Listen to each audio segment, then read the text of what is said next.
Sports is very competitive, but here at Calvert Hall, they've got 3 clubs that are just as competitive, and they're leading the way in technology.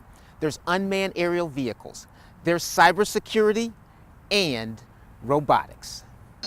We start with the UAV Club, or Unmanned Aerial Vehicles, more commonly known as drones. These students design, build, and fly these drones in competition challenges. The Cardinals have won the high school division the last 2 years and compete with universities. One member, Paul, who is also the long snapper for football, enjoys the competition from both teams. I see similarities with football and UAV because not everyone is like the expert on everything in UAV. Like there's kids who know everything about how electricity works. There's kids who know all about aerodynamics. There's kids who know how to wire, how to code. And that's similar to football because our defensive tackle is not playing quarterback. I'm very specialized. I just snap the football. I think the future is that most vehicles will be unmanned because as time goes on, people want more convenience. I know unmanned cars are becoming more prevalent. The market for unmanned vehicles are rising. The robotics program designs and codes robots for competition, and Calvert Hall teams love the competition, winning 3 of the last 4 Maryland State Vex Robotics Championships and competing in 6 Vex World Championships, placing in the top 10%.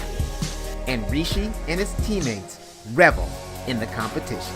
We love working on our robots, right? Every year, and we're in the Vex Robotics competition, every year we get a different game to play. So for example, last year, the game was all about stacking cones. We love solving those problems, creating new solutions for the game, just like the engineers do in real life. And my favorite example is probably rescue ops.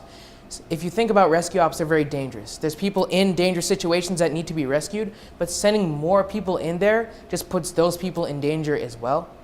If you can send a robot in, then you don't have to send any humans in, and you're possibly saving human lives in the process. Everyone likes solving problems, and the world has problems that need to be solved. And solving problems is especially fun when you get to build stuff, take stuff apart, and program it. And finally, the Cybersecurity Club gives students the opportunity to learn about operating systems and programming while participating in cyber competitions. Rick Mellendick started the club and loves giving back to these students. Cybersecurity is so important these days that without a good basis in knowledge, these kids can get in trouble. They can do things that they may not want to do, shouldn't do. We give them an opportunity with an outlet to express that creativity, but also to have the ability to ask questions and have a mentor and have someone in there that can actually work with them. You know, trying to build out the STEM program at Calvert Hall, this is a very important portion of that STEM. The early students have actually gone on to be mentors for other companies. Some of them have gone on to actually get internships and jobs with some of the big contractors in the area as well. This club's amazing. The kids are amazing. They do a great job. These clubs are amazing, and I'm sure all of these kids will make some great contributions in the future.